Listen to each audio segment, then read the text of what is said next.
رسولullah صلی اللہ علیہ وسلم عید الاضحیٰ یا عید الفطر میں عیدگاہ تشریف لے گئے۔ وہاں آپ صلی اللہ علیہ وسلم عورتوں کے پاس سے گزرے اور فرمایا، اے عورتوں کی جماعت، صدقہ کرو، کیونکہ میں نے جہنم میں زیادہ تم ہی کو دیکھا ہے۔ انہوں نے کہا، یا رسول اللہ صلی اللہ علیہ وسلم، ایسا کیوں؟ آپ صلی اللہ علیہ وسلم نے فرمایا کہ تم لان تان بہت کرتی ہو اور شوہر کی ناشکری کرتی ہو۔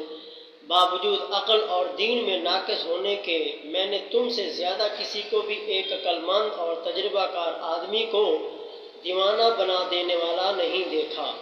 عورتوں نے عرض کی کہ ہمارے دین اور ہماری عقل میں نقصان کیا ہے یا رسول اللہ؟ آپ صلی اللہ علیہ وسلم نے فرمایا، کیا عورت کی گواہی مرد کی گواہی سے نصف نہیں ہے؟ انہوں نے کہا، جی ہے۔ آپ صلی اللہ علیہ وسلم نے فرمایا، بس یہی اس کی عقل کا نقصان ہے۔ پھر آپ نے پوچھا، کیا ایسا نہیں ہے کہ جب عورت حائضہ ہو تو نہ نماز پڑھ سکتی ہے نہ روزہ رکھ سکتی ہے؟